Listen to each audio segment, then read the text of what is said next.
Hello, mga kamaster, maraming salamat po sa lahat ng tumatangkilik ng Number 1 Supreme Warrior. Paki-follow and subscribe mga master para sa mga susunod pang mga kabanata. Number 1 Supreme Warrior. Kabanata 3021. Isang malamig na buntong hininga ang pinakawalan ni Leslie habang pinaikit ang kanyang mga mata, sinusukat ang taas-baba ng lalaking nakaberdeng damit. Ang galit niya sa simula pa lang. Napalitan ng hilaw na pang-aalipusto habang ang sabi niya sabay tawa ng malamig, "Wandering warriors really are all dumb." Pagtingin mo sa suot mo, halata naman na hindi ka galing sa kahit anong clan. Dapat isa ka lang sa mas maswerteng wandering warriors. May gusto lang ang isang tulad mo. Pagpili ng isang bagay laban sa agos upang ipakita na ikaw ay espesyal. Ginagawa mo lang talagang kalokohan ang sarili mo. Nagdilim ang ekspresyon ng lalaking nakasuot ng berdeng damit habang galit na tumingin kay Leslie. Hindi napigilan ni Leslie ang kanyang mga salita. At all, minumura ang lalaki. Kahit na ang lalaki ay talagang isang wandering warrior na walang kaakibat, hindi pa rin nakatiis ang lalaki sa insultuhan ng ganyan. Huminga siya ng malalim at tumalikod para harapin si Leslie. May rule ba na nagsasabing kailangan kitang taya? Tumaya kung magkano. At kung sino ang personal na pagpipilian ng isang mandirigma. Ano ang kinalaman nito sa iyo? May ilang tao noon na tumaya. Ang halimaw din kaya bakit wala kang sinabi? Sa halip, nag-iinarte ka na parang nainsulto ka ng husto dahil lang sa akin. Tumataya sa halimaw, tumatalon para lang sisihin ako. Habang nagsasalita ang lalaki, mas lalo siyang nagalit. Kahit na wala siyang clan, mayroon pa ring iba't ibang mga patakaran at paghihigpit sa whirling world na nangangahulugan na hindi nila magagawa ang anumang gusto nila. Dahil doon, naglakas loob ang lalaking nakaberdeng damit na sabihin ang kanyang iniisip. Ang mga salitang iyon lamang ay hindi nagawang ganap na maibulalas ang kanyang mga pagkabigo. Nagsimula siyang sumigaw, "Alam ko kung bakit hindi mo sinabi sa kanila. Galing kasi sila sa mas malaking clan. Nagbaka sakali ka lang nakausapin ako ng ganito dahil wala akong clan sa likod ko." Walang tanga ang mga tao doon. Alam nilang lahat na nagsasabi ng totoo ang lalaking nakasuot ng berdeng damit. Ang mga alagad na iyon mula sa Deer Pavilion ay magaling lang mangbuli sa mga nasa ilalim nila. Tina-target lamang nila ang mga mas masahol pa sa kanila at sinubukan ang kanilang makakaya upang makakuha ng pabor sa kanila. Nakatataas. Kahit na ang Hestia Continent ay isang lugar na yamakap sa survival of the fittest, talagang kasuklam-suklam ang kanilang mga aksyon. Nagdilim agad ang ekspresyon ni Leslie. Hindi niya inaasahan na maglalakas loob na magsabi ng ganoon ang wandering warrior. Isang malamig na tawa ang pinakawalan ni Leslie habang pinaikit ang kanyang mga mata, "Very well. Dahil naglakas loob kang pumunta sa Deer Pavilion, mas mabuting tandaan mo ito. Mula ngayon, kaaway ka na ng Deer Pavilion. Tinitiyak ko sa iyo, walang paraan na aalis ka ng buhay sa whirling world. Mabubulok ka sa whirling world bilang isang bangkay." Hindi nagpapigil si Leslie sa kanyang mga banta. Mukhang wala siyang pakialam kung ano ang iisipin ng ibang tao tungkol doon sa days. Hinamon ng tao ang kanyang dignidad, kaya hindi binitawan ni Leslie ang lalaki. Bahagyang nanginig ang lalaking nakasuot ng berdeng damit. Kahit galit na galit ang lalaki, mayroon pa rin siyang katwiran. Hindi ka pani-paniwalang malamig ang tono ni Leslie nang sabihin niya iyon. Walang masyadong emosyon sa mukha niya. Nangangahulugan ito na siya ay naging mahinahon at siguradong huhugutin niya ito. Tila hindi ang kinabukasan ng lalaki, mukhang maliwanag. Baka kailangan niyang manirahan sa tago. Mula noon, naninigas ang mga labi ng lalaki nang biglang naglaho ng tuluyan ang galit niya kanina. Kabanata 3022. Ang katotohanan na siya ay nakaligtas sa mahabang panahon na walang angkan ay sapat na upang patunayan na siya ay parehong mapalad at medyo may kasanayan. Sa sandaling iyon, hindi siya nang ahas na magsalita pabalik. Pinilit niyang isubo lahat ng galit habang nagmamadaling lumingon, hindi.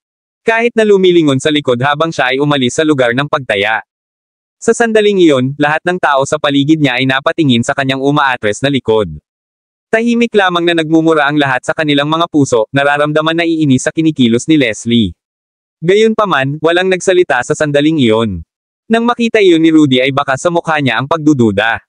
Bumulong siya kay Jackie, "Bakit pakiramdam ko lalo silang dama-dami at mas natakot? Naaalala mo pa ba kung paano hinamon ng mga gumagala na mandirigma ang mga alagad ng Unbreaking Pavilion sa Thousand Leaf City? Pagkatapos, napakaraming tao sa kinatatayuan ng mga manunood, at karamihan sa kanila ay sumisigaw sa mga alagad mula sa Compass Pavilion. Ang Compass Pavilion ay mas mataas pa sa Deer Pavilion.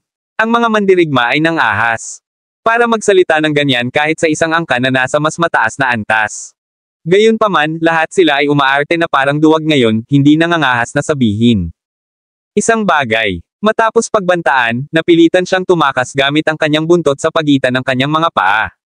Hindi maintindihan ni Rudy ang ugali ng mga mandirigma doon. Pakiramdam niya ay hindi dapat magkaroon ng ganoong kalaking pagkakaiba. Ang mga mandirigma kaya na naalis ay ang mga pinakamatapang. Kahit na masanay ang mga mandirigma doon, parang mas duwag sila. Sa mga mata ni Jackie, dapat ay baliktad ang sitwasyon. Pagkatapos ng lahat, ang mga mandirigma na natipon sa 100 Beast City ay dapat na lahat ay dumaan na sa maraming pagsubok bago makarating dito. Ang 100 Beast City ay isang antas-anim na lungsod. Ang mga mandirigma lang na may matinding dignidad ang gustong magpalakas ng kanilang sarili, kaya hindi sila dapat mag-react ng ganoon. Hindi maintindihan ni Rudy. Nang marinig ang sinabi ni Rudy, natawa si Jackie habang nakapikit ang mga mata sa kinatatayuan ni Leslie. He then said, iba ang sitwasyon. Natural na magkakaroon ng dalawang magkaibang resulta. Napakaraming manunood sa Thousand Leaf City. Halos puno ito ng mga mandirigma. Sa panahong iyon, ang lahat ay hindi kapani-pani walang nasasabik. Mayroon din silang hindi kapani-pani walang mga numero. Likas nilang ipahayag ang kanilang mga opinyon laban sa Campus Pavilion. Iba ang sitwasyon sa pagkakataong ito. Nakapila na ang lahat at hindi kalayuan kay Leslie. Napakadali para kay Leslie na mahuli ang sinuman sa kanila at ay target sila. Walang handang maging isa na isinakripisyo. Nang ipaliwanag ito ni Jackie, biglang na-realize ni Rudy na ganoon talaga ang sitwasyon. Napakalapit nila ni Leslie ng mga sandaling iyon, at lahat sila ay nakapila ng maayos. Madali itong matukoy. Iyon ang dahilan kung bakit ang mga taong iyon ay hindi handang magsalita kahit na sila ay galit. Natakot sila na mahuli nila ang mata ni Leslie. Kanina, binyantaan ni Leslie ang lalaki ng walang pinipigilang anuman, na naging tunog ng alarm bell sa kanilang isipan. Nag-aalala ang lalaking nakaberdeng damit na iyon na magdurusa siya mula sa araw na iyon. Ito ay isang bagay kung makakarating siya sa isang antas ng 5 lungsod. Kung wala siyang nakuhang token para pamunuan siya roon, at kung mananatili siyang natigil sa antas 6 na lungsod, siya ay nasa panganib. Kumunot ang noo ni Jackie, mukhang hindi maganda ang mood. Parang may naisip siyang posibilidad. Inabot niya, hinawakan ang braso ni Rudy at sinabing, sa ilang sandali, anuman ang mangyari, gawin mo ang iyong makakaya upang makontrol ang iyong galit. May ibang kahulugan sa kanila ang mga sinabi ni Jackie. Lumingon si Rudy para tignan si Jackie na nagtataka. Gayunpaman, napailing na lang ang ulo ni Jackie, hindi ipinapaliwanag ito. Kabanata 3023. Sa paglipas ng panahon, mabilis na nakarating sa turn ni Jackie na tumaya. Napabuntong hininga si Jackie habang nakatingin kay Rudy. Nagkaroon na silang dalawa. Inihanda ang kanilang mga espiritong kristal. Dahil may limitasyon ang halaga, 50,000 spirit crystal lang ang kaya nilang taya. Matapos ilabas ni Jackie ang kanyang mga espiritong kristal, hindi siya nagdalawang isip na ilagay ang taya sa panig ng hayop. Ang kanyang mga aksyon ay nakakuha ng atensyon ng lahat ng tao sa kanyang paligid. Kung tutuusin, wala pa rin ang pinagdaanan ng lalaking nakasuot ng berde. Sariwa sa kanilang isipan. Gayunpaman, mayroon talagang isang tao na naglakas loob na tumaya sa hayop. Ang tao ay nakabihis karaniwan. Mukha siyang warrior na gumagala, katulad ng lalaking nakaberdeng damit na iyon. Tumingin ang kanyang mga kilos eksakto tulad ng isang hamon sa mga nakapaligid sa kanya. Medyo marami sa kanila ang biglang nag-iba ng ekspresyon habang nakatingin kay Jackie ng may pagtataka. Nagtaas siya ng kilay, walang pakialam sa kung ano man ang tingin ng iba sa kanya. Tulad ng naisip ng lahat, nagsimulang sumimangot si Leslie. Tumingin siya kay Jackie, puno ng galit, ang ekspresyon niya ay parang ganap na inis kay Jackie. Ngumuso si Leslie habang nanunuya, mukhang espesyal ka rin namang tulala. Sa palagay mo ba ang pagtaya ng 50,000 espiritong kristal sa hayop ay magpapatunay na ikaw ay mas mahusay kaysa sa iba? Pwede bang itigil mo na ang pagiging kasuklam-suklam? Kanina, tinawag ni Leslie ang lalaki dahil sa pagtatangkang mag-stand out, ngunit sa mga mata ni Jackie, ang sinusubukang gawin iyon ay si Leslie. Katulad ng sinabi ng lalaking nakaberdeng damit, taya kung magkano at kung sino ang pinili ng mandirigma. Wala itong kinalaman sa iba. Gayunpaman, si Leslie ay parang isang baliw na aso na marunong lamang kumagat. Sa sandaling makita niyang may tumataya sa mga hayop, pakiramdam niya ay minamaliit siya ng mga tao. Nakataas ang kilay ni Jackie habang kalmadong nakatingin kay Leslie. May ilang iniisip sa kanyang isipan. Pinilit talaga nitong tumahol ng baliw na parang baliw na aso. Ayaw talagang pakialaman siya ni Jackie. Napatawa si Jackie habang mahinahong sinabi, "You really love bothering about random things." Gusto kong tumaya sa halimaw dahil pakiramdam ko hindi mo ito matatalo. Kaya ano? Gusto kong tumaya sa halimaw. Ano ang maaari mong gawin tungkol dito? Hindi mo ba naisip na ikaw ay isang tulala? Bakit mo pinapahalagahan kung paano ko ginugugol ang aking mga kristal ng espiritu? Si Leslie naman ang dumating na naghahanap ng gulo. Kahit na nasaktan nila ang Deer Pavilion, wala sila kay Jackie. Nakasakit na siya ng mas malalakas na angkan, kaya ano ang Deer Pavilion? Pagkasabi noon ni Jackie ay sobrang emosyonal ni Rudy na akmang papalakpakan si Jackie. Nagpalakpakan ang mga mandirigma sa paligid ni Jackie. Jackie sa kanilang mga puso. Kahit na nakatingin sila kay Jackie at Leslie na may kasamang amusement, talagang itinuring nila ang kay Leslie. Mga aksyon na may paghamak. Tuwang-tuwa sila nang makitang kinakain ni Leslie ang sarili niyang salita. Napaawang ang labi ni Leslie na mas lalong nagalit. Hindi ba nakita ni Jackie kung paano napunta ang lalaking nakasuot ng berdeng damit? Hindi ba niya narinig ang sinabi ni Leslie? Hinahamon talaga ng brat na yon si Leslie ng ganyan. Kabanata 3024. Huminga ng malalim si Leslie nang namamaos ang boses, "You brat, you should know your place. Nasa Deer Pavilion ka na ngayon. Listahan din ng mga kalaban. Maliban kung gugulin mo ang iyong buong buhay sa 100 Beast City, tiyak na ipapahiwalay kita sa mga tauhan ko. Sandali na lumabas ka ng lungsod. Pagsisisihan ko lahat ng ginawa mo ngayon." Ang lalaking nakasuot ng berdeng damit ay ganap na tumigil sa pakikipaglaban sa sandaling marinig niya ang mga banta na iyon, na iniwan ang lugar ng malungkot. Akala ng lahat ay ganoon din ang gagawin ni Jackie. Kung tutuusin, bilang Wandering Warriors, wala silang clan sa likod nila. Suportahan sila. Matapos pukawin ang Deer Pavilion, tiyak na susubukan nilang maghiganti. Ang hinaharap ay magiging mas mahirap. Matapos marinig ang sinabi niya, naramdaman ni Jackie na isa itong napakalaking biro. Hindi na siya natatakot sa sinumang ganoon. Isa lang iyon. Pavilion. Hindi sila kahit isang ikawalong baitang angkan. Napakaraming paghihigpit sa Whirling World, paano nila magugulo si Jackie? Napabuntong hininga si Jackie habang malamig na sinabi, "Then just try it out. Huwag kang umiyak pagdating ng panahon." Pagkasabi nun ay naglakad na si Jackie papunta kay Leslie. Matigas ang kanyang mga yapak at tuwid ang kanyang katawan. Para siyang general na nanalo lang sa isang digmaan. Sumunod naman si Rudy sa likuran niya. Hindi naman sila ganoon kalayo kay Leslie noong una. Pagkalakad ni Jackie, 3 dipo lang ang pagitan nila. Biglang naging tense ang atmosphere. Sa ilalim ng mausisa ng mga tingin ng lahat, sinabi ni Jackie, "Sino ka sa palagay mo? Sa palagay mo ba ang pambubuli sa mga nasa ilalim mo ay magmumukha kang mas mahusay kaysa sa iyo? Ang pagtaya sa sino mang gusto natin ay ang ating kalayaan. I bet on the beast not because I wanted to show off, but purely because feeling ko siguradong matatalo ka." Panipi.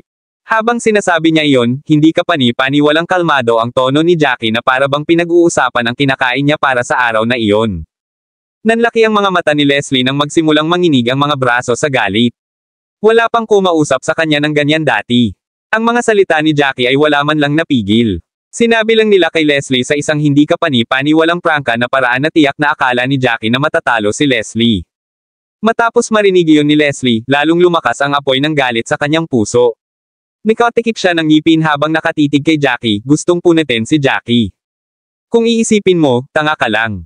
Gagamitin ko ang aking mga kakayahan upang patunayan na ang iyong mga aksyon ay ganap na katangahan. Bumantong hininga si Jackie habang sumilay sa mga mata niya ang pang-aalipusta. Hindi siya nagabalang seryosohin ang sinabi niya. Malamig lang niyang tinitigan si Leslie.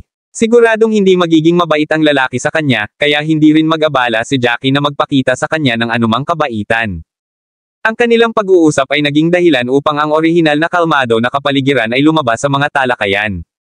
Lahat ay tumingin kay Jackie na may matanong at kapana-panabik na tingin. Gusto talaga nilang itanong kung kumusta ang isang Wandering Warrior tulad ni Jackie. Talagang naglakas loob na lumaban sa Deer Pavilion. Hindi niya ba talaga alam kung ano ang kahihinatnan nito? Mayroon ba siyang isang tao sa likod niya na maaaring tumulong sa kanya laban sa Deer Pavilion? May bamulong, sino ang lalaking ito? May nakakakilala ba sa kanya? Kahit na siya ay isang Wandering Warrior, tiyak na isang tao. Kilala siya, hindi ko rin alam. Sa tingin ko ay may sira ang ulo ng batang ito. Kung hindi, walang paraan na gagawin niya ang isang bagay. Kaya walang katotohanan. Makinig ka na lang sa sinabi niya kanina. Bawat isang pangungusap ay direktang umaatake sa puso ni Leslie.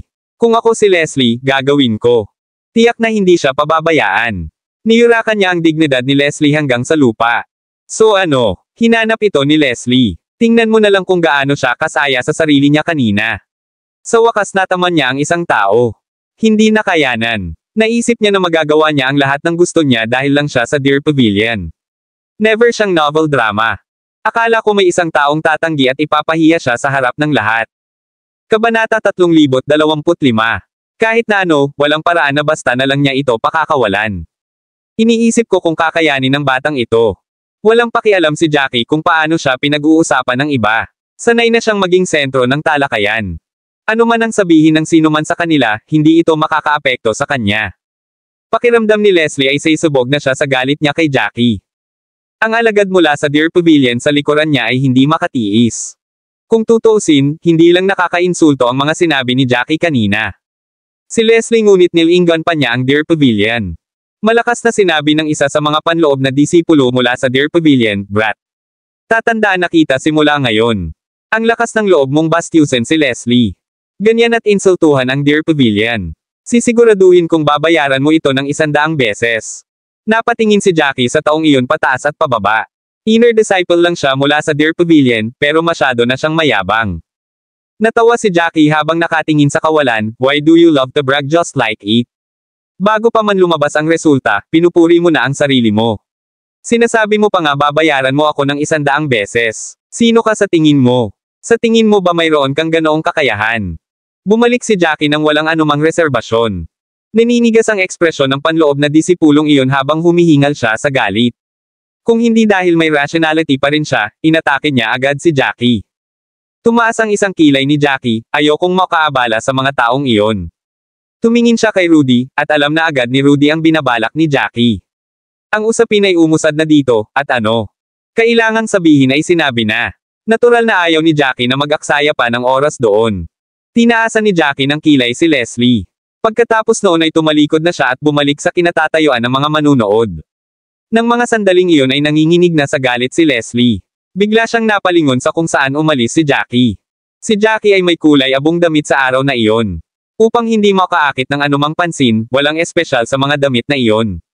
Wala man lang mga pattern sa kanila. Kaya naman sigurado si Leslie na si Jackie ay isang wandering warrior.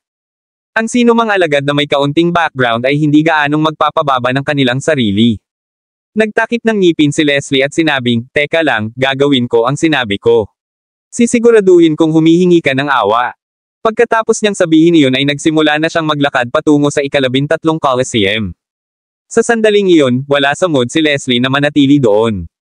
Nanatili siya roon para magpakitang gilas, ngunit pagkatapos ng ginawa ni Jackie, gagawin na lang niya. Maging isang biro kung siya ay nagpatuloy sa pananatili doon. Nakahanap na sina Jackie at Rudy ng pwesto sa spectator stands na malapit sa stage. Hindi sila pumili ng isang liblib. Kanto tulad ng dati. Pagkaupo nilang dalawa ay hindi na napigilan ni Rudy na magsalita. Nilinggan niya si Jackie, "This time, I will not try to say anything. Deer Pavilion lang yun, walang kwenta na pasayahin sila." Sa totoo lang, biro talaga ang mga alagad ni Deer Pavilion. Kahit na ang Deer Pavilion ay nasa tuktok ng 7th grade clans. Angkan pa lang sila ng ika-7 baitang. Hindi sila may kukumpara sa mga angkan sa ika-8 baitang. Hindi ko alam kung paano nagtuturo ang Deer Pavilion. Kanilang mga alagad. Lahat sila ay tila iniisip ang kanilang sarili sa mundo. Napakagaling nilang umarteng superior. Tumango si Jackie, "Tama ka, masyadong iniisip ng mga taong ito ang sarili nila. Pakiramdam nila ay kaya nilang kumilos kahit anong gusto nila. Dahil lamang mayroon silang kaunting kasanayan. Ang mga alituntunin ng The Whirling World ay walang emosyon." Kabanata 3026. Iniisip kung ano ang kinikilos ng mga alagad mula sa Deer Pavilion, naramdaman ni Rudy na sila ay isang ganap na biro. Itinaas niya ang isang kilay na sinabi niya, kahit ang mga alagad mula sa mga high-grade clans ay hindi basta-basta haamon sa ibang tao at kakausapin sila. Kahit na kinukutya nila ang iba, karamihan sa kanila ay hindi ipahahayag ito sa panlabas. Kung tutuusin, karamihan sa mga disipulo mula sa matataas na angkan ay may marangal na kapanganakan, at hindi sila gagawa ng mga bagay na malayo sa moralidad. Gayunpaman, ang mga disipulong iyon mula sa Deer Pavilion ay tila walang pakialam sa bagay na iyon, hayagang itinatak nila ang mga iyon. Pakiramdam nila ay nasa ilalim nila. Hindi ba nila nararamdaman na ang kanilang mga aksyon ay sumasalamin sa kanila ng hindi kapani-pani walang masama? Hindi maintindihan ni Rudy kung bakit ganoon ang gagawin ng mga alagad ng Deer Pavilion. Kung mas mataas ang grado ng isang angkan, mas maliit ang posibilidad na gawin ng kanilang mga alagad ang isang bagay na tulad nito. Kahit na mababa ang tingin nila sa paggala. Mga mandirigma, hindi nila susubukang makialam sa mga pagpipilian ng iba tulad ng nangyari kanina. Hindi sana sila tumalon. Out sa sandaling ang iba ay tumaya sa mga bits, sinusubukang gamitin ang kanilang mga status upang kutsain ang iba. Ang mga ganitong pag-uugali ay itinuturing na pananakot, at ang mga may mataas na katayuan ay karaniwang humahadlang dito. At least, hindi sila gagawa ng ganoon maliban na lang kung sinaktan sila ng kabilang partido. Nagtaas ng kilay si Jackie, nakatingin kay Leslie na naglalakad papunta sa stage. Maaari nating ipagpalagay na ito ay mga problema lamang sa moral ng isang individual kung si Leslie lang, ngunit tila ang ibang mga disipulo mula sa Deer Pavilion ay tila hindi nababagabag sa ginagawa ni Leslie, kahit na sumama, sabi ko. Ito ay nagpapatunay na ito ay kung paano kumilos ang buong Deer Pavilion. Gagawin ito ng lahat ng mga disipulo ng Deer Pavilion. Matapos marinig ang sinabi ni Jackie, maingat na nagsalita si Rudy, ang Deer Pavilion ay hindi isang maliit na angkan. Bakit nila babalay-walay ng kanilang mga katayuan at ipipilit ang pang-aapi sa mahihina para magmukhang mas malaki kaysa sa buhay? Nakataas ang isang kilay ni Jackie habang iniisip iyon, at sinabi sa mahinahong tono, iyan ay dahil ang Deer Pavilion ay nasa isang awkward na lugar. Gusto nilang isipin ng iba na sila ay isang ikawalong baitang angkan kapag naabot pa nila ang mga pamantayan. Lahat ng tao sa Deer Pavilion ay may parehong kaisipan. Pakiramdam nila ay nasa antas na ng isang ikawalong baitang clan ang kanilang angkan. Ang isang ikawalong baitang angkan ay itinuturing na isa sa mga pinakadakilang puwersa sa buong gitnang lalawigan. Bukod sa angkan ng ikasyam na baitang, ang Scarlet Pavilion, na kayang tumayo sa ibabaw nila, hindi sila maitataboy ng ibang mga angkan. Dahil ang iba ay hindi iniisip na sila ay isang ikawalong baitang angkan, sinusubukan nila ang kanilang makakaya upang patunayan ito. Laban sa mga mandirigma mula sa mas mahina. Background, ipapakita nila ang pinakamahusay na magagawa nila. Ang mga may pinakamaliit na sangkap ay kadalasan ang mga taong sumusubok na ipakita ang pinaka. Ganyan siguro lahat ng taga-Deer Pavilion. Matapos marinig ni Rudy ang lahat ng iyon ay pinag-isipan niya ito ng masinsinan bago mataimtim na tumango. Tama si Jackie, dapat lahat ng mga mandirigma ng Deer Pavilion ay may iniisip na ganyan. Ito ay tiyak dahil ang Deer Pavilion ay nasa isang awkward na lugar. Sila ang pinakadakila sa mga angkan ng ikapitong baitang ngunit hindi pa na-promote sa isang angkan ng ikawalong baitang, ngunit naramdaman nilang naabot na nila ang katayuang iyon. Dahil hindi sila kinilala ng iba, hindi sila susuko sa anumang pagkakataong kailangan nilang magpakitang gilas. Sa pag-iisip na iyon, nanunuya si Rudy at sinabi, kung gusto nilang patunayan ang kanilang sarili na masama at ipakita sa lahat na ang USA. Ang pavilion ay nasa antas na ng isang ikawalong baitang clan, sila ay dapat na naghahanap ng ikawalong baitang clan disciple sa halip novel drama. Hindi sila dapat nagdudulot ng gulo para sa mga mahihinang mandirigma. Ang sino mang may anumang onsa ng katalinuhan ay makikita ang USA. Ang mga aksyon ng pavilion bilang maliit at pipi. Tumango si Jackie. Ganyan talaga ang sitwasyon, ngunit mukhang hindi iyon iniisip ng mga alagad ng Deer Pavilion. Sa sandaling iyon, isa pang alulong ang umalangaw-ngaw sa buong Coliseum, na umaakit sa atensyon ng lahat. Isang nagyayelong asul na liwanag ang bumaril habang ang Frostfire na lobo ay bumaba mula sa himpapawid. Ang Frostfire Wolf ay humigit kumulang 3 metro ang taas, at ito. Ang buong katawan ay natatakpan ng yelong asul at pulang balahibo. Tila mayroon itong heterochromia na ang isang mata ay asul, at ang isa pa pagiging pula. Kabanata 3027. Sa sandaling dumampi ang mga paa nito sa lupa, ang Frostfire na lobo ay umungol sa asul na kalangitan ng galit na inilabas nito ang buong lakas. Tumaas ang isang kilay ni Jackie at tumingin kay Leslie, na nasa harap ng Frostfire Wolf, na may malaking interes. Sa sandaling iyon, ang ekspresyon ni Leslie ay hindi ang pinakamahusay. Napakalaki ng kapangyarihan ng lobo, na naging sanhi ng kanyang pagtitiwala. Napailing ng konti, bahagya nitong pinutol ang napakalaking ego niya, gayunpaman, habang siya ay ngumisi. Tigilan mo na ang pagpapakitang gilas. Hayop ka lang habang ako ay napiling alagad ng Deer Pavilion. Nakapatay na ako ng napakaraming halimaw na ganyan. Nawala ako sa bilang, at isa ka sa kanila. Mula sa lahat ng nangyari kanina, madaling sabihin na ang Frostfire Wolf ay hindi isang aktwal na nilalang. Ito ay naubusan ng enerhiya, ngunit ang mga kasanayan nito ay hindi naiiba sa isang aktwal na Frostfire na lobo. Ang isang tunay na Frostfire na lobo ay hindi kapani-paniwalang matalino, may kakayahang maunawaan ang pagsasalita ng tao. Ang Frostfire Wolf na nagpapakita ng enerhiya ay walang ganoong kakayahan, ngunit wala itong nagawa para pigilan ang matinding puot ng Frostfire Wolf kay Leslie. Ang mga tao na kanina ay tahimik ay nagsimulang pag-usapan ang labanan. Sa tingin mo ba malakas ang halimaw na ito? Ito ay hindi masyadong naiiba sa isang malaking lobo na hayop. Siyempre, hindi ko alam kung gaano kalakas ang kakayahan ng halimaw. Kakayanin kaya ni Leslie? Kailangan niyang manalo. Pumusta ako sa kanya ng 50,000 spirit crystals. Kapag nanalo siya, babawi ako ng 200,000. Sino ang nakakaalam? Ang halimaw ay hindi mukhang mahina. Tila mas malakas ito kaysa sa anumang ordinaryong hayop ngunit hindi na kailangang mag-alala ng labis. Si Leslie ay napili pa ring disipulo ng Deer Pavilion. Kung hindi siya malapit sa kahusayan, walang paraan na makukuha niya ang posisyong iyon. Kahit mukhang malakas ang halimaw na ito, dapat kayanin ni Leslie. Medyo nag-alala ang mga tao nang ilabas ng Frostfire Wolf ang kapangyarihan nito. Kung tutuusin, halos lahat sila ay nagpustahan ng kanilang mga spirit crystal kay Leslie. Natural na umaasa sila na si Leslie ang mananalo. Si Jackie ay sumalungat sa pinili ng lahat na itinaya ang kanyang mga espiritong kristal sa Frostfire na lobo, at si Rudy ay sumunod. Si Jackie ay nakaupo sa isang malinaw na lugar, at lahat ng tao sa paligid niya ay alam kung sino si Jackie dahil sa naunang alitan. Nag-uusap ang lahat tungkol sa laban, at ang mga nasa paligid ni Jackie ay nagsimulang sumulyap sa kanya. Isang maskuladong lalaki na may bigot ang tumingin kay Jackie na nakataas ang kilay, at nagtanong, "Hoy, bakit ang tiwala mo kay Leslie? Mawawala." Nilinggan ni Jackie ang lalaki. Masasabi niyang nagtatanong lang ang lalaki dahil sa curiosity at walang masamang intensyon. Pagkatapos ng lahat, tiyak na itinaya ni Jackie ang kanyang mga kristal sa hayop. Sa pag-iisip sa sinabi ni Jackie kanina, hindi nila akalain na para lang mag-stand out ang mga kinikilos ni Jackie. Sagot ni Jackie sa mahinahong tono, talagang matatalo si Leslie. Wala nang ibang posibilidad.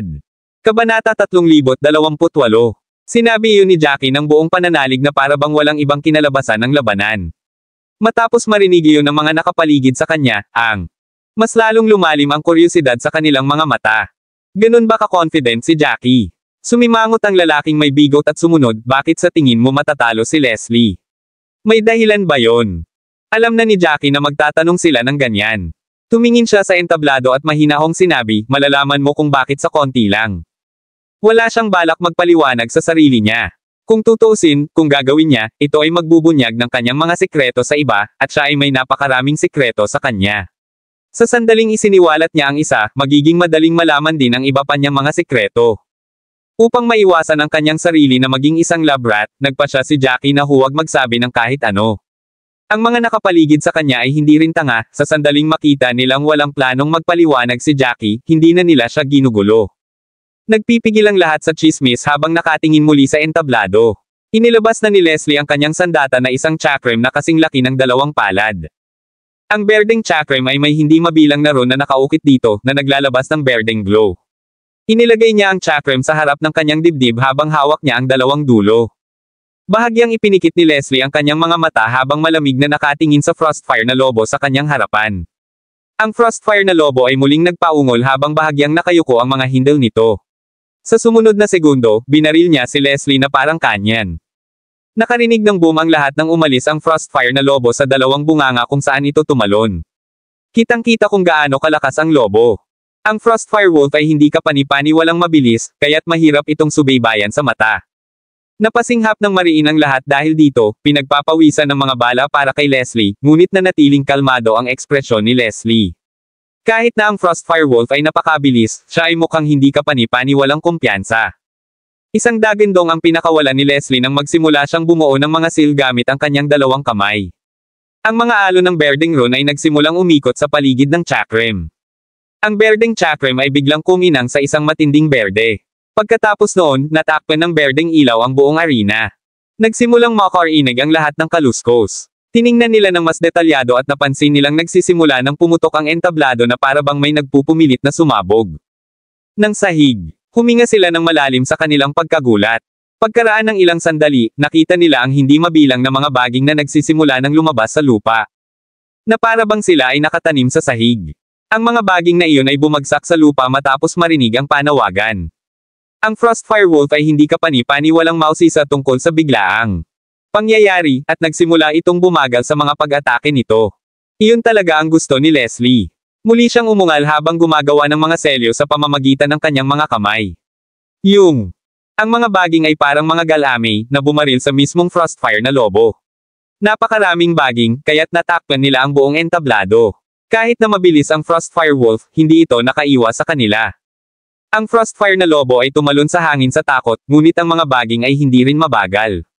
Pagkatapos ng dagandong, hindi mabilang na mga baging ang nakabalot ang mga paa ng Frostfire na lobo, na naghihigpit sa bilis nito. Matapos balutin ang mga limbs na iyon, ang mga baging na iyon ay tila mga parasito habang umaakyat sila paitaas. Ang Frostfire Wolf ay hindi nakakapagpumiglas bago ito natakpan ng mga baging. Kabanata 3029. Ang lahat ng mga baging sa lupa ay tumutubo sa parehong direksyon.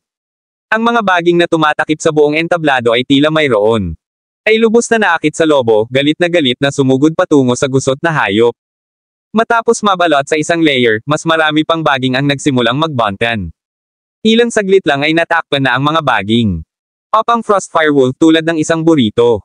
May mga mahinang senyales na ang Frostfire na lobo ay patuloy na nakikipagpunyagi sa loob. Gayunpaman, ang masyadong mahigpit na tinakpan ito ng mga multa. Ang pagpupumiglas ay nagdulot lamang ng bahagyang pagyanig ng mga baging. Hindi nito nagawang kumawala sa lahat. Ang eksena ay medyo marami ang nakanganga at nagkokomento sa sitwasyon. Si Leslie meron nito sa bag for sure. Narito ako, nag-aalala na ang halimaw ay magiging napakalakas at na ito ay magiging isang mahirap na laban. Ngayon, parang minaliit ko si Leslie. Hindi ako makapaniwala na nakipagdeal siya sa halimaw ng ganoon kadali. Mukhang mahina ang halimaw. Ibang-iba sa naisip ko. Hindi ba nito gagamitin ang natural na kakayahan nito? Nagsimulang magpaliwanag ang mga mandirigma na nakakakilala kay Leslie, sinusubukan, okay. Nakalulungkot, hindi ito maaaring pagkatapos na balot ng ganoon ng mga baging na iyon. Narinig ko na noon na gumagamit si Leslie ng Middle Earth Stage Technique, ang Sky Swallow ang VNS. Ang mga baging na iyon ay hindi lamang hihinto sa paggalaw, ngunit ang anumang mga counter-attacks pati na rin. Ito ay hindi 100% na maaasahan at hindi maaaring paghigpitin ang mga kalaban na masyadong malakas, ngunit ito ay malinaw na ang mga kasanayan ng hayop ay hindi sapat. Ngayong selyado na ang mga galaw nito, hindi na rin nito magagamit ang kakayahan nito. Parang alam na natin ang nanalo. So ibig sabihin, nanalo kami. Medyo nakakatamad, pero at least may nakita kaming interesting. Hindi ako makapaniwala na napakalakas ng kakayahan ng Sky Swallow ang Vines. Tinakpan nito ang buong stage. Walang paraan para maiwasan ito. Yung kanina pa nagpumilit na tumaya sa halimaw. Napakatigas ng ulo niya. Akala ko alam niya ang isa o dalawang bagay tungkol sa halimaw, pero parang inaabot lang niya. Nanalo si Leslie. Kahit medyo napakadali, nakuha namin ang mga spirit crystal, kaya ayos lang. Sa sandaling iyon, may ilang mandirigma na ang tumayo mula sa kinatatayuan ng mga manunood, patungo sa lugar ng pagtaya. Ang posibilidad ay 1 hanggang 3.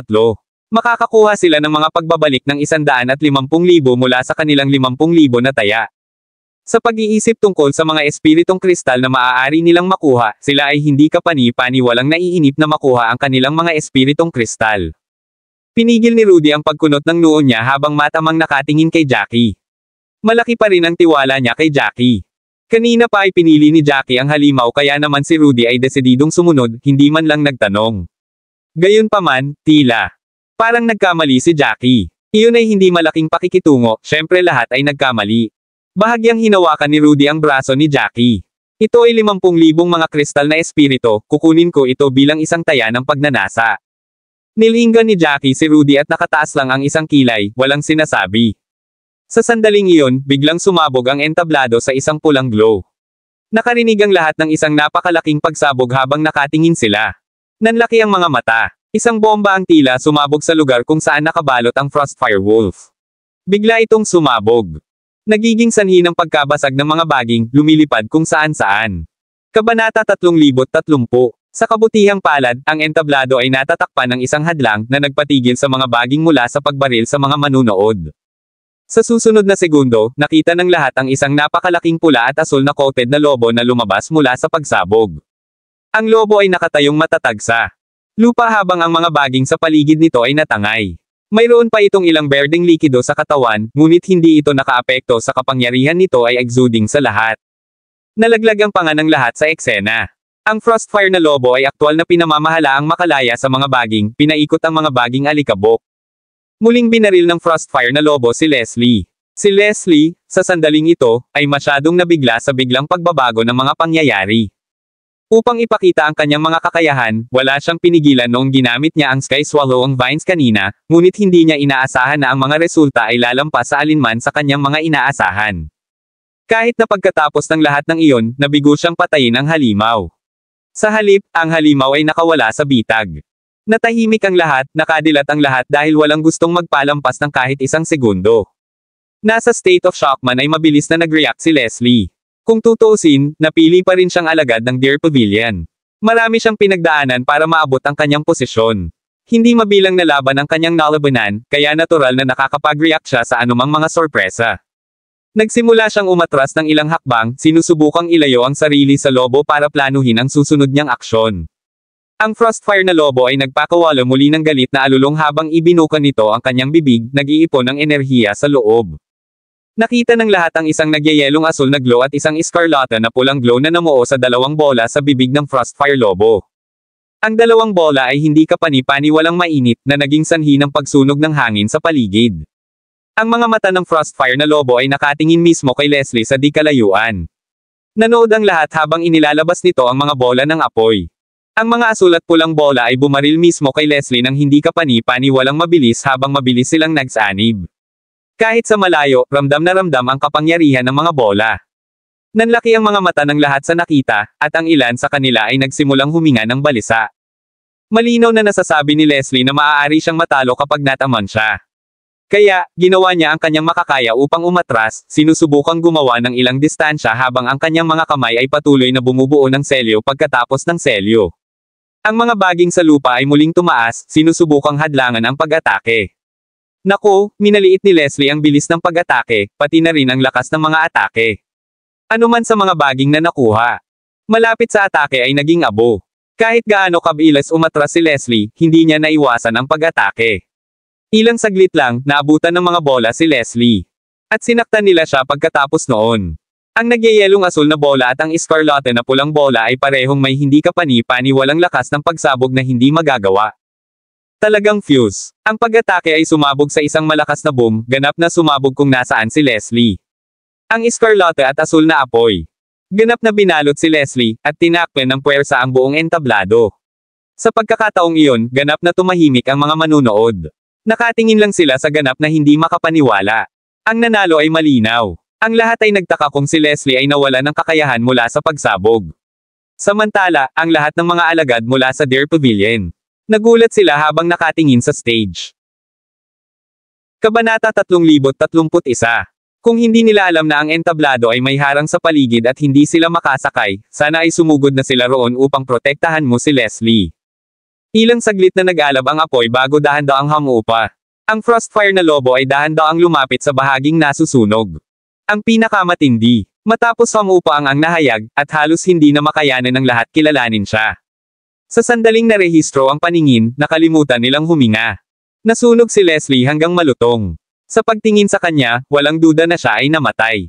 Ang mga sigaw ng pagkabigla at paghihirap ay maaaring narinig sa kinatatayuan ng manunood. Napalingon ang lahat sa pinanggalingan ng ingay, at nakita nila na ang lugar kung saan ang mga disipulo ng Deer Pavilion ay natipon ay umalangaw-ngaw sa hiyawan. Alam na alam nilang patay na si Leslie. Masyadong hindi inaasahan. Ang lahat ay nangyari ng napakabilis, kaya't sila ay nahuli. Hindi nila inasahan na ang kapangyarihan ng halimaw ay napakalaki kaya sinunog nito si Leslie ng buhay. Pati ang bangkay ni Leslie ay pinutol. Goodness gracious, napakalakas ng halimaw na iyon. Medyo malakas na si Leslie, pero nabugbog na siya sa isang atake lang. Namatay siya sa ganoong masamang kalagayan ganap na sunog. Ni hindi ako makatingin sa kanya. Hindi naman siguro inaasahan ni Leslie na matatalo siya ng ganito. Sa totoo lang, hindi ko akalain na magiging ganito kalakas ang halimaw na ito. Hindi ka panipaniwala. Tumaas ang isang kilay ni Jackie, hindi nagpapakita ng ganoong emosyon sa kanyang mukha. Ganon ang inaasahan niya, kaya hindi na siya nagulat. Hindi naman inaasahan ng mga tao sa paligid niya kaya naman napuno sila ng pagtataka. Matapos nitong matiyak na patay na si Leslie, umikot-ikot ang Frostfire na lobo habang ang katawan nito ay nagsimulang kumikinang ng maliwanag. Pagkatapos nito, ito ay naging purong enerhiya at hinihigop ng nakapalibot na hanay. Sa sandaling ang Frostfire Wolf ay naging enerhiya, ang hadlang sa paligid ng entablado ay nawala rin. Ang mga disipulo ng Deer Pavilion, na naghihintay sa paligid ng entablado, ay galit na sumugod. Nang makita nila ang itim na katawan ni Leslie, para silang nawala ng ama. Masyadong nakaka-depress. Ang mga resulta ay isang bagay na hindi nila matanggap. Agad na napaluhod ang alagad na nanunuya kay Jackie sa betting area habang umaagos ang luha sa kanyang mga mata. Leslie, paano nangyari ito? Ang iba pang mga disipulo mula sa Deer Pavilion ay lumuhad din, sumisigaw sa matinding paghihirap. Magpahinga ka lang, Leslie. Walang sino mang umasa na magiging ganoon kalakas ang halimaw. Hindi ka naman masyadong mahina, malas ka lang. Kung pinili mo ang alinman. Ibang halimaw, ang mga resulta ay hindi magiging ganoon. Ang alagad na nanlilibak kay Jackie ay umiyak ng husto na para bang nawala ang kanyang buong pamilya sa magdamag. Ang ibang mga alagad. Sa kanyang paligid ay dali-dali siyang tinulungang makatayo na nag-aalok ng taos-pusong aliw. Arnie, huwag kang masyadong malungkot. Dapat nating dalhin ang bangkay ni Leslie sa ngayon, hindi nila hininaan ang kanilang boses nagsalita. Medyo malapit lang si Jackie sa stage kaya narinig niya ang usapan nila. Kaya, narinig niya ang pangalan ng partikular na ito alagad, Arnie. Kabanata 3032. Narinig din niya na King ang family name ni Arnie. Mukhang close sila ni Leslie at dapat dugo. Mga kamag-anak, no wonder pareho silang kumilos. Ang resulta ng laban ay natukoy sa isang kisap mata habang ang mga tagapag-alaga na nakamaskara ng bungo ay nagsimulang maglakad patungo sa entablado. Lumalapit upang linisin ang kinalabasan. Kung walang nagdala ng bangkay, ang mga tagapag-alaga ay nagtanggal ng katawan na parang basura. Natural na hindi hahayaan ng mga alagad ng Deer Pavilion na pretuhin ng ganoon ang katawan ni Leslie. Lahat sila ay nagpipigil ng kalungkutan. Habang binuhat nila ang bangkay ni Leslie at lumabas ng stage. Doon lang natahimik ang lahat sa gulat. Ang labanan ay lumampas sa kanilang inaasahan. Akala nila noon. Nakita na nila ang resulta, ngunit lumaban talaga ang halimaw at pinatay si Leslie. Ang lakas ng halimaw na iyon ay lumampas sa alinman sa kanilang mga imahinasyon. Ito ay mas malakas kaysa sa anumang karaniwang hayop. Masyadong malas si Leslie. Mukhang ang halimaw na iyon ang pinakamalakas sa kanilang lima. Nang matapos ang lahat ng panaghoy, nagsimulang tumama sa kanila ang katotohanan. Sa sandaling iyon, hindi napigilan ng ilan ang pagmumura. Napakatanga ko para tumaya sa kanya. Wala na akong ganoon karaming mga kristal na espiritu at naisip kong mananalo ako sa pagkakataong ito. Hindi ako makapaniwalang natalo ako. 50,000 espiritong kristal ang nahulog sa alisan ng tubig. Tell me about it. Akala ko mananalo si Leslie dito. Masyado siyang nagyabang kanina, mananalo daw siya. Nagalit pa siya sa sino mang tumaya sa halimaw. Walang umaasa na matatalo siya ng ganoon kalubha. Kung wala siyang kakayahan para i-back up ito, hindi siya dapat naging mayabang. Natuwa siya sa kanyang sarili kaya naniwala ang lahat sa kanya. Ngayon, hindi lang siya natalo, patay na siya. Isang bagay na ipahiya ang kanyang sarili, ngunit kinaladkad pa niya ang lahat ng iba kasama niya. Wala naman akong balak tumaya sa kanya. Kung hindi lang siya nakatayo doon na nakatingin sa lahat, nakipagpustahan na ako sa halimaw. Kasalanan niya ang lahat. Kung hindi dahil sa kanya, kumita na ako ng husto. Galit na galit ako. Hindi ba't ang mga disipulo ng Deer Pavilion ay dapat na makapangyarihan sa lahat o ano? Nagpaparada pa ba sila ngayon? Pagyayabang lang ang alam nila. Sa sandaling nababahala ang kanilang mga benepisyo, ang lahat ay biglang nawala ang kanilang naunang takot. Ang ilan sa kanila ay karaniwang tumaya kung ano ang natitira nila kay Leslie at tuluyang nasira. Sa totoo lang, marami sa kanila ang gustong makipagsapalaran at tumaya sa halimaw, ngunit si Leslie ay nakatingin sa gilid. Kung sino man ang pumusta sa halimaw ay mauuwi sa pagkutsa at titigil kung hindi sapat ang kanilang background. Napilitan silang manahimik habang pinagpustahan nila si Leslie, pero walang umasa na magiging ganito ang resulta. Medyo nakasimangot ang mga tao sa galit. Masyadong punong-puno si Leslie sa kanyang sarili noon na hindi nasiyahan sa lahat. Higit pa rito, si Leslie ang nagdulot sa kanila. Magpatalo kaya biglang sumabog ang lahat sa galit. Dahil patay na si Leslie, walang dahilan para isumpa nila siya. Ang lahat ng sisihin ay napunta sa Deer Pavilion sa halip na nagsimula ang ilang tao sigaw sa mga alagad ng Deer Pavilion. Kayong mga alagad ng Deer Pavilion ay magaling lang kayong magyabang. Nawala lahat ng spirit crystals namin, salamat sa kanya. Kailangan mong magbayad. Balik tayo. Tama, dapat binabayaran nila tayo. Nagyayabang sila noon at pinagpustahan ng lahat si Leslie. Hindi siya lahat. Malakas yan. Napatay siya ng halimaw sa isang pag-atake, at tinawag niya ang kanyang sarili na isang piniling disipulo mula sa Deer Pavilion. Sinabi niya iyon.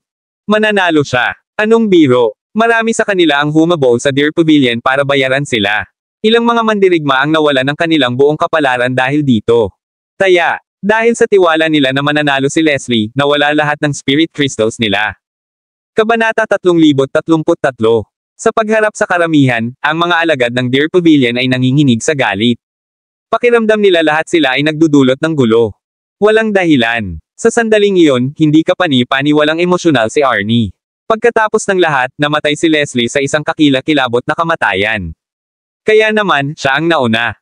Paalitang makisali sa karamihan. Mga mangmang kayo. Kayo pa ang pumupuste ng mapusok. Pinilit ka ba namin na ilagay ang iyong mga taya? Ikaw ay ang pumili kung sino ang tataya, so ano ang kinalaman nito sa atin? Sa sandaling sinabi niya iyon, para siyang naghagis ng yelo sa isang kaldero ng kumukulong mantika, at bigla itong sumabog. Ilan sa mga mandirigma ay sobrang emosyonal na nagsimula silang mag-away sa Deer Pavilion. Ang lakas ng loob mong sabihin yan. Atin ang pinili, sabi mo. Hindi ka ba nakatayo doon at nakatitig, nanunuya sa sinumang nakipagpustahan sa mga halimaw? Matapos marinig ni Arnie ang mga akusasyong ito, malamig siyang tumawa habang sinasabing, nagsasabi lang kami ng totoo.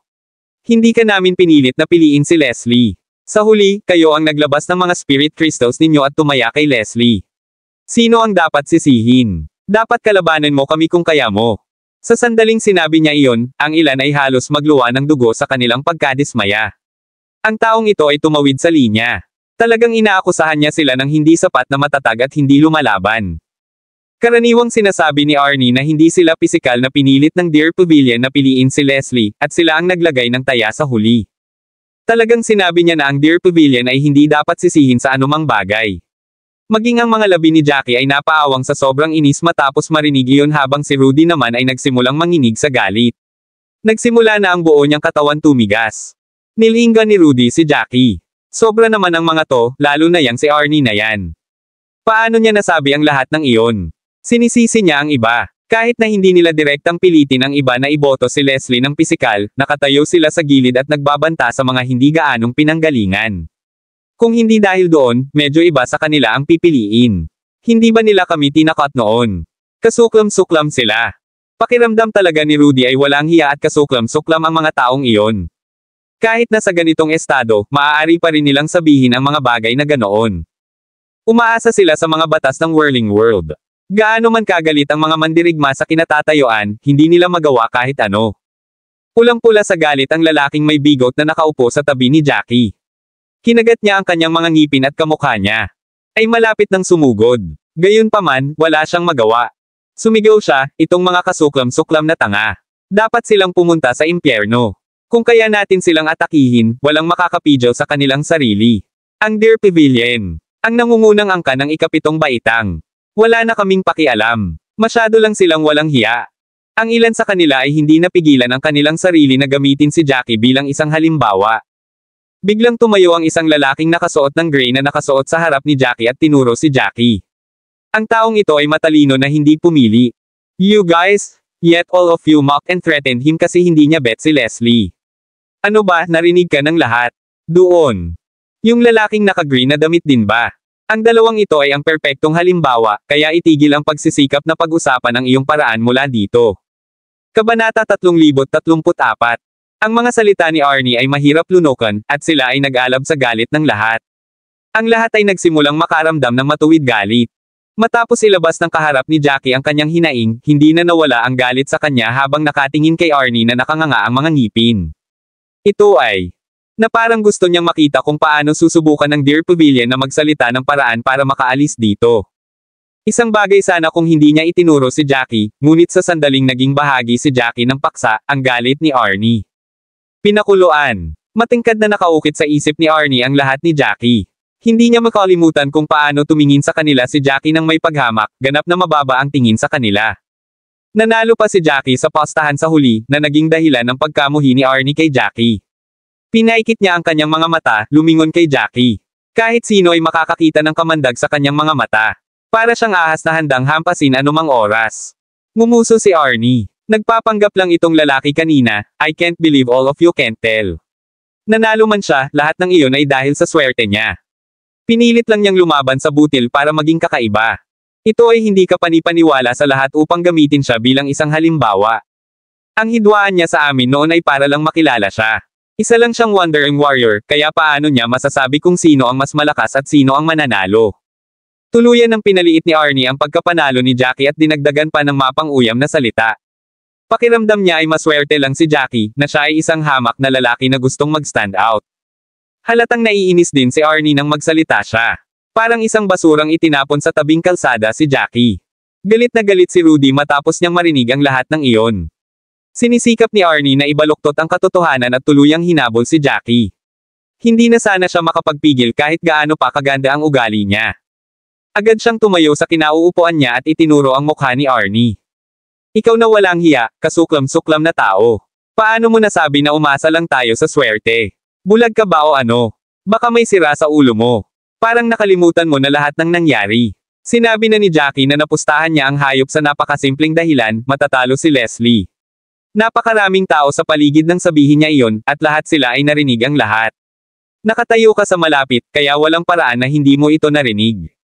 Pakiramdam ni Rudy ay malapit na siyang magkasakit sa galit na mag-isa. Marami na siyang nakilalang mga taong naiinis sa kanya noon, ngunit ni isa sa kanila ay hindi kayang pabagsakin si Arnie. Si Arnie ay hindi lang nakakadiri kundi nakakasuklam din, isa siyang taong walang alam kundi ang manayre ng kapwa. Pagkasabi ni Rudy ay hindi nagbago ang ekspresyon ni Arnie. Ang aking mga tainga ay gumagana ng maayos, salamat, at gayon din ang aking mga alaala. Sakto dahil naalala ko ang sinabi niya na ako. Sigurado na ginawa niya ang lahat ng iyon para lang tumayo. Kung siya ay napakatalas, pagkatapos ay sabihin sa kanya sa amin kung bakit siya sigurado na gagawin ni Leslie.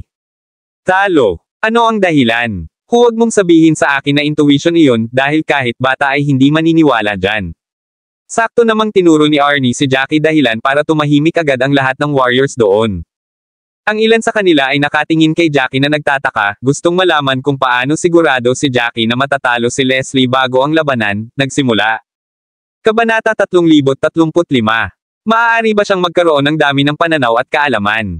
Katulad nga ba ng sinabi ni Arnie na si Jackie ay pinalad lamang sa kanyang sugal at nais na menindigan sa pamamagitan ng pagboto pabor sa Frostfire Wolf sa halip? Pinaikit ni Arnie ang kanyang mga mata habang nakatingin kay Jackie ng mapanukso na para bang may pangahas siyang gawin. Sa sobrang galit ni Rudy ay napabuntong hininga siya. Pulang-pula ang kanyang mga mata at nanginginig ang kanyang mga kamay na tila handang sumugod.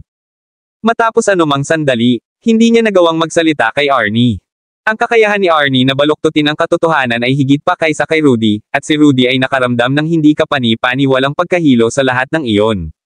Malinaw na hindi ganoon ang katotohanan, ngunit tila ginawang pakitang tao ni Arnie si Jackie sa ilang salita lamang. Tumaas ang isang kilay ni Jackie at walang magawang bumaantong hininga habang nakatingala sa taong nasa harapan niya. Kung hindi siya itinuro ng taong iyon, hindi sana siya mahatak dito. Siya ay hindi isang taong nasiyahan sa hindi kinakailangang problema tulad na. Higit pa rito, hindi magkakaroon ng anumang mga resulta mula sa mga argumentong ito.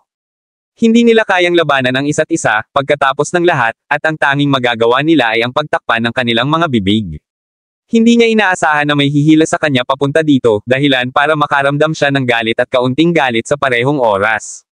Napabuntong hininga siya habang nakatingala kay Rudy na malapit ng mamatay sa galit. Alam niyang baka may iba pang masasakit na salita na ihahagis kung hindi siya nagsalita. Si Jackie ay hindi natakot sa gulo. Inabot niya at hinawakan ang braso ni Rudy, hinayla pabalik si Rudy. Hindi kayang talunin ni Rudy si Arnie sa digmaan ng mga salita, at matatalo lamang siya kung magpapatuloy siya. Pulang-pula na siya sa galit. Parang may nakasindi na fuse nang sabihin niya kay Jackie, ang asong ito ay tumitawid sa linya. Kung hindi dahil sa iba't ibang pagbabawal, tatakbo na sana ako doon at sinampal ang pangit niyang mukha. Napabuntong hininga si Jackie, naiintindihan niya ang nararamdaman ni Rudy at alam niyang tumatayo siya para sigawan si Arnie dahil nasa limitasyon niya. Tahimik niyang sinabi, hindi mo siya matatalo ng ganito, kaya walang dapat pagtalunan. Pagkasabi nun ay tumayo na si Jackie at hinarap si Arnie. Kapansin-pansing naghahanap ng away si Arnie nang makita niya si Jackie na nakatayo, na para bang handa siyang dumaan sa 300. Laban kay Jackie gamit ang mga salita. Bahagyang bumantong hininga si Jackie at may pang-aasar na sinabi, ikaw talaga ang kapatid ni Leslie, Arnie, parehong tanga sa isa't isa. Ikaw ay malinaw. Ang sinusubukang banta sa lahat na gawin ang gusto mo, ngunit sinisisi mo ang iba. Si Leslie ang nag-iisa nagyayabang. So much, kaya naman naisip ng lahat na siya ang mananalo. Sinabi niya na siya ay isang piniling disipulo ng Deer Pavilion. Ngunit para sa akin, ang pamagat na iyon ay isang accessory lamang. Alam naman ng lahat na malapit talaga ang relasyon ni Leslie sa head elder ng Deer Pavilion. Mayroon akong napakasimpleng dahilan. Sa pag-aakalang matatalo si Leslie. Iyon ay dahil alam ko na si Leslie ay walang mga kakayahan ng isang napiling disipulo, sa karamihan. Magiging inner disciple na lang sana siya. Binigyan lang siya ng titulo dahil sa relasyon niya sa head elder. Matuwid na sinabi ni Jackie ang mga salitang iyon na walang puwang para sa pagdududa. Nang marinig ng lahat ang kanyang paliwanag, lumiwanag ang kanilang ekspresyon na parang may kung anong nag-click. May katuturan ang kanyang mga salita. Kabanata 3036. Noong ipinakilala si Leslie kanina, medyo marami ang nagbanggit ng relasyon ni Leslie sa pinunong elder ng Deer Pavilion. Sa sandaling iyon, naramdaman ng lahat na tiyak na aalagaan ng punong elder si Leslie gamit ang pinakamahusay na mapagkukunan mula noong mayroon sila malapit na ugnayan sa isa't isa. Ang mga kakayahan ni Leslie noon ay tiyak na mas mahusay kaysa sa sinumang ordinaryong piniling disipulo mula sa isang angka ng ikapitong baitang. Gayunpaman, napatunayan ang katotohanan. Siya ay patay na, ang kanyang katawan ay ganap na itim. Pinatunayan nito na ang kanyang mga kasanayan ay hindi gaanong. Sa paliwanag ni Jackie, nagsimulang sumang-ayon ang lahat sa kanyang pahayag. Si Leslie ay naging isang piniling disipulo hindi sa pamamagitan ng kanyang sariling kakayahan ngunit sa pamamagitan ng iba pang paraan. Siya ay hindi nagtataglay ng mga kasanayan sa lahat, ngunit siya nagawa niyang dayain ang lahat dahil sa peking posisyong hawak niya. Nagdulot ito ng pagtaya ng lahat ng kanilang mga espiritong kristal sa kanya. Hindi inaasahan ni Arnie na talagang maipapaliwanag ito ni Jackie. Alam niya ang mga kakayahan ni Leslie, at ang katotohanan na siya ay naging isang napiling disipulo sa pamamagitan ng kanyang mga kasanayan. Hindi siya kapatid ni Leslie, kundi pinsan niya. May ilang conflict silang dalawa noon. Sila ay naging hindi kapani-paniwalang malapit sa mga tuntunin ng kasanayan. Marami na rin siyang pinagdaanan sa kanyang paglaki. Kahit na sila ay kamag-anak ng punong elder at may access sa mas mahusay na mga mapagkukunan kaysa sa ordinaryong tao, hindi ito nangangahulugan na sila ay naging mga piniling disipulo sa pamamagitan ng hindi lehitimong paraan. Kung ang pinunong matanda ay naglakas loob na gawin ito, kung gayon ang kanyang posisyon ay nakataya. Ang punong elder ay tiyak na hindi gagawa ng isang bagay upang makapinsala sa kanyang sariling mga prospect ng ganoon. Sa pagkakataong ito, si Arnie naman ang maging sobrang galit. Tinitigan niya si Jackie na nanlalaki ang mga mata at sinabing, "You're spouting nonsense." Nakarating si Leslie sa kinaroroonan niya sa pamamagitan ng kanyang pagsusumikap. Siya ay naging isang piniling alagad sa pamamagitan ng kanyang sariling kakayahan. Ang aking mga kapwa alagad ay magagarantiyahan yan. Pagkarinig sa sinabi niya, malamig na tumawa si Jackie, "Lahat kayo galing sa iisang angkan, natural na poprotektahan nyo ang isa't isa. Noong sinusubukan mong aibuli ang iba kanina, hindi lang si Leslie.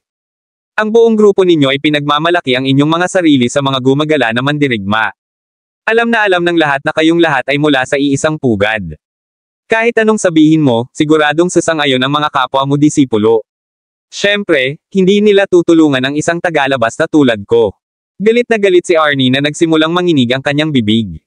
Pakiramdam niya ay nakulong siya na walang paraan. Bago ito, siya ang palaging umaatres sa mga tao sa mga sulok, ngunit ngayong may iba na siyang binabaliktad, hindi nakatiis si Arnie. Sa galit niya, medyo nawala siya sa sarili niya. Nikatikip siya ng ngipin habang sinisigawan si Jackie, "Walang hiya ka at kasuklam-suklam na tao. Ang alam mo lang ibaluktot ang katotohanan. Base sa mga sinasabi mo, hindi ba ibig sabihin na wala na tayong paraan para patunayan ang sarili natin?" Nakataas ang isang kilay ni Jackie habang malamig na nakatitig kay Arnie, "I'm not twisting the truth, so stop crying foul here. Maraming bagay. Hindi yan maaayos sa ilang salita lang. Ginamit ko ang sarili kong paghatol para tumaya sa halimaw, at nauwi ako sa panalo. Kaya naman kaya ko. Sabihin mo lahat ng ito. Kung natalo ako, masasabi mong mali ako, pero hindi ako natalo." Sa sandaling sinabi iyon ni Jackie, si Arnie ay mukhang kakakain lang ng lason. Ang kanyang mukha ay naging hindi kapani-paniwalang madilim. Matapos sabihin ni Jackie ang lahat ng mga iyon, pakiramdam niya ay wala siyang masabi. Nagkaroon ng gana si Rudy na pumalakpak para kay Jackie. Lahat ng galit na dinanas niya kanina ay naglaho. Tahimik niyang binigyan ng thumbs up si Jackie. Habang pinapasaya niya si Jackie sa puso niya. Sa sandaling iyon, ang lalaking may bigot ay tumayo at nagsabi, "Pakiramdam ko ay napakamakatuwiran ng lalaking ito." Ginamit lang niya ang sarili niya. Paghatol upang ilagay ang kanyang taya sa hayop. Pinatunayan ng katotohanan na tama ang kanyang paghatol. Ang sinabi niya kanina ay natural na totoo.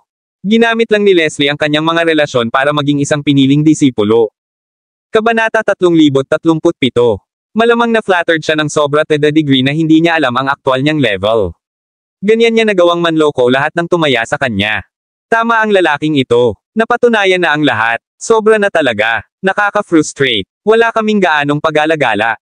Mga mandirigma, ngunit nalinlang kaming lahat para ipusta ang aming pera sa isang basura. Para akong maubo ng dugo sa iniisip ko lang. Naloko talaga ako ng basura na marunong lang magyabang, ito ay nakakahiya lang isipin. Tumigil ka sa katarantiduhan at bayaran mo ako sa mga pagkalugi ko. Kayo ang nanloko sa amin. Nag-aangking piniling alagad mula sa Deer Pavilion nang makuha niya ang kanyang posisyon sa ibang paraan.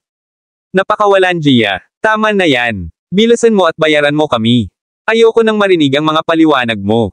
Kung mas sinusubukan mo, mas masama itong tunog.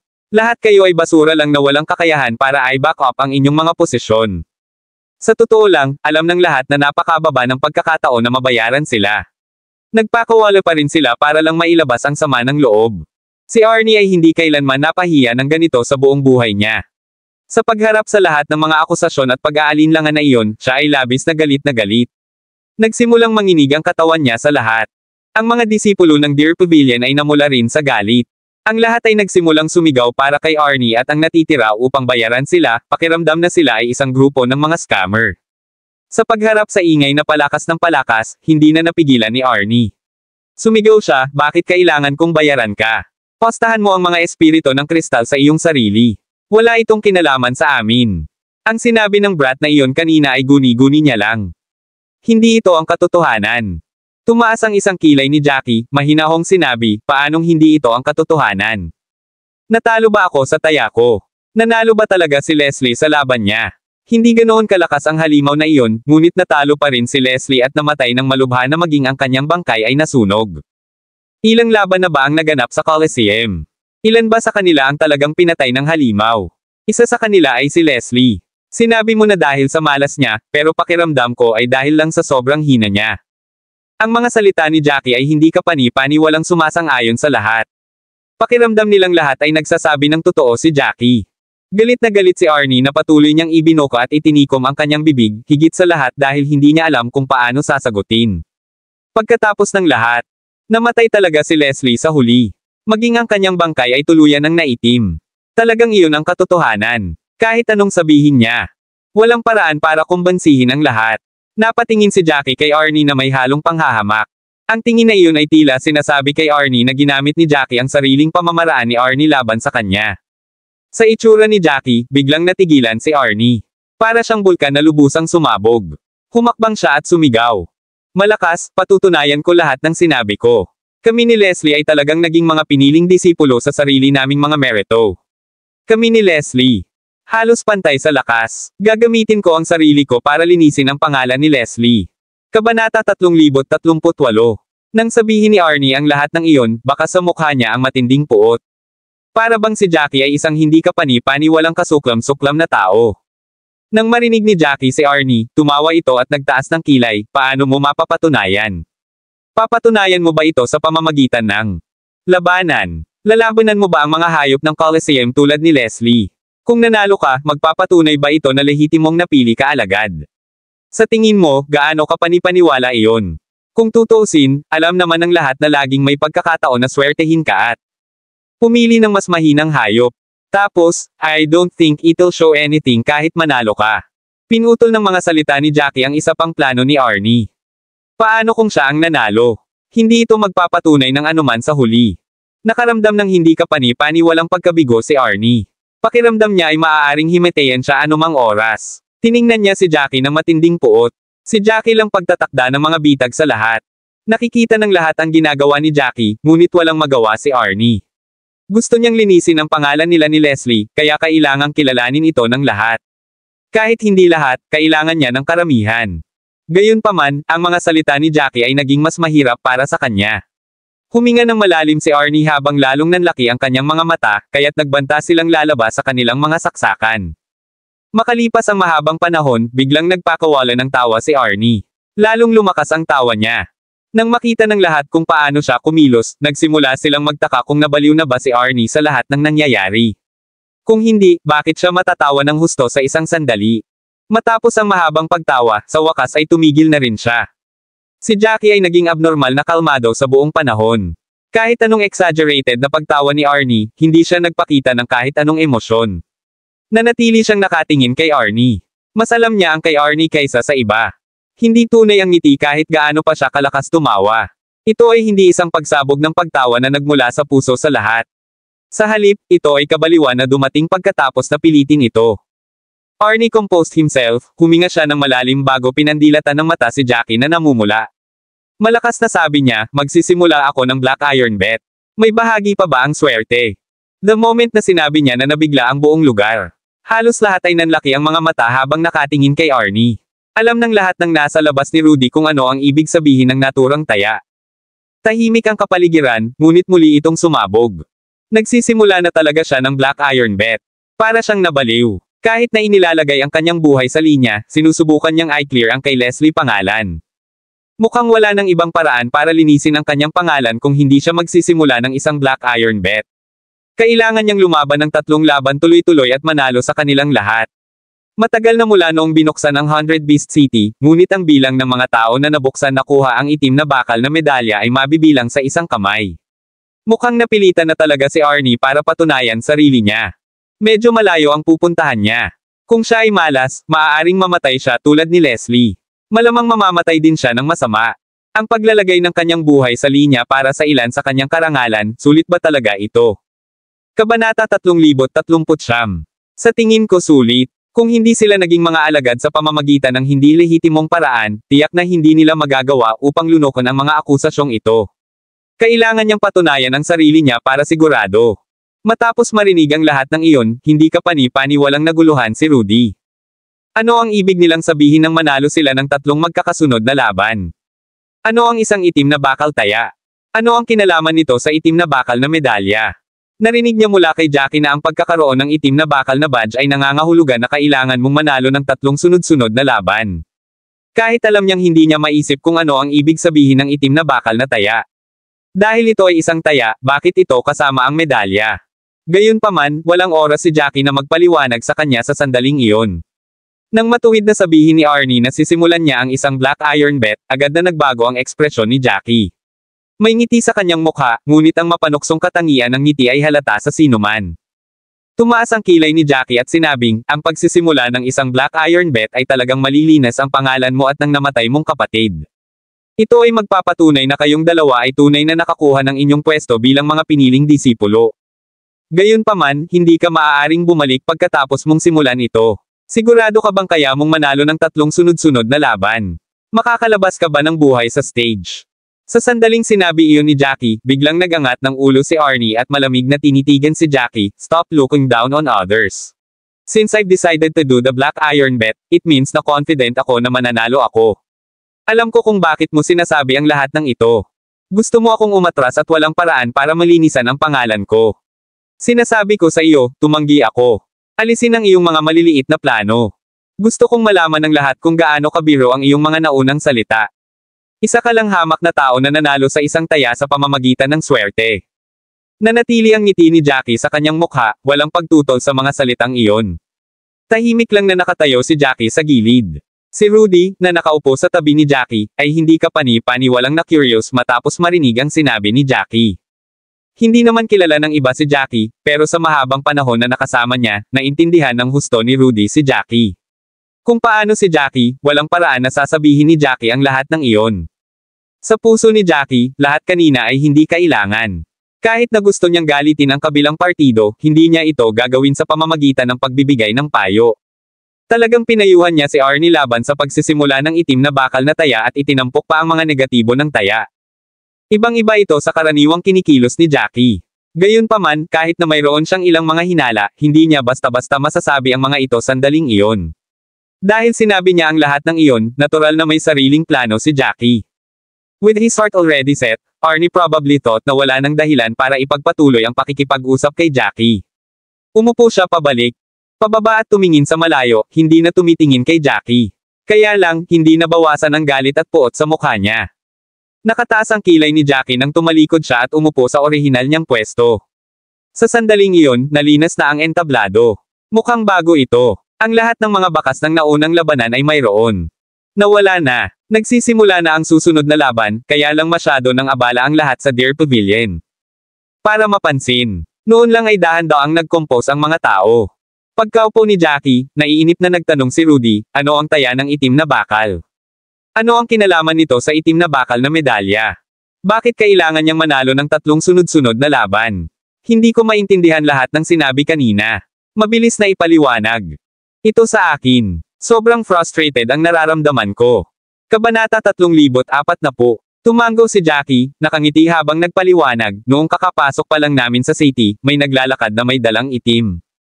Bakal na medalya. Ang mga nanalo ng medalya ay tinatawag na itim na bakal na mandirigma. Nang makita ng mga normal na mandirigma ang itim na bakal na mandirigma, nagbigay sila daan sa kanya. Kahit siguradong medyo naiinggit sila, karamihan ay napuno sila ng respeto. Kung panalo lang ang kailangan. 3 sunod-sunod na laban sa normal, hindi sila gaanong gumagalang. Lalong naguluhan si Rudy doon, ngunit hindi niya ginambala si Jackie, at tahimik na nakinig. Nagpatuloy si Jackie sa pagpapaliwanag, ang dami kong sinabi para lang ipakita sa iyo na ang pagkuha ng Black Iron Medal ay isang bagay na hindi kapani-paniwalang mahirap.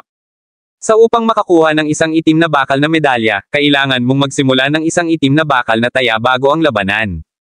Ang isang itim na bakal na taya ay isang leveled up na taya. Ang itaas. Ang limitasyon ng taya ay itataas sa 1,000,000 spirit crystal mula sa 50,000. Nang marinig iyon ay napaawang ang bibig ni Rudy sa gulat. Mula 50,000 hanggang 1,000,000. Iyon ay isang malaking paglukso. Hindi iyon inaasahan ni Rudy. Hindi nakakagulat na tinawag itong itim na bakal na taya. Kahit na para sa mga mayayamang mandirigma mula sa mga high-grade clans, ang 1,000,000 spirit crystal ay hindi madaling gawa. Pagkatapos ng lahat, ito ay tiyak na hindi isang maliit na bilang.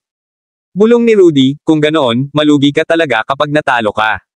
Bilang isang alchemist, si Rudy ay mas mayaman kaysa sa sinumang ordinaryong mandirigma.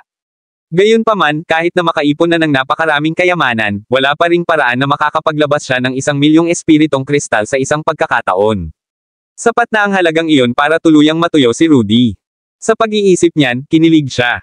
Nagpatuloy ang paliwanag ni Jackie, ang pagsisimula ng isang Black Iron bet ay magbibigay daan sa iyo na makakuha ng Black Iron Medal pagkatapos manalo ng 3 sunod-sunod na round.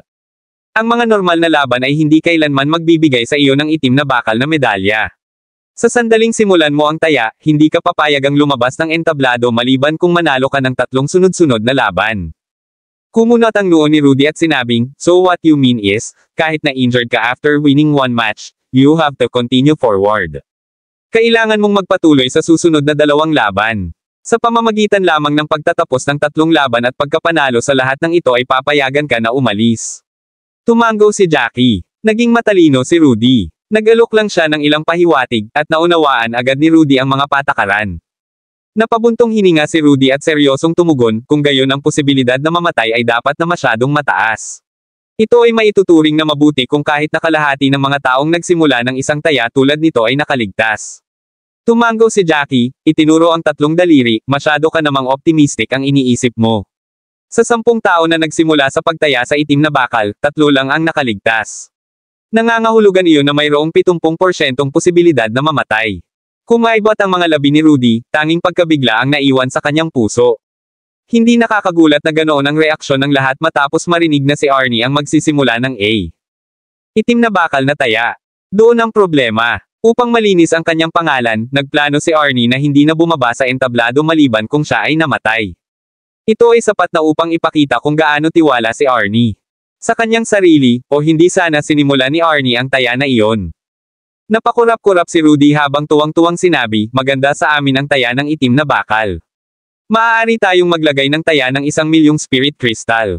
Kung maganda ang posibilidad, baka manalo tayo ng ilang milyon sa isang pagkakataon. Kahit na hindi niya alam kung bakit kailangan ni Jackie ng napakaraming spirit crystal, same time pa ring magiging masaya si Rudy para kay Jackie kung sila ay nanalo at nakakuha ng higit pang mga espiritong kristal. Tumango si Jackie, talagang bagay sa amin. Panipi. Maraming salamat mga Kamaster sa walang sawang pagsusubaybay, isang like, share, and subscribe naman dyan mga Kamaster. Abangan ang susunod pang mga kabanata.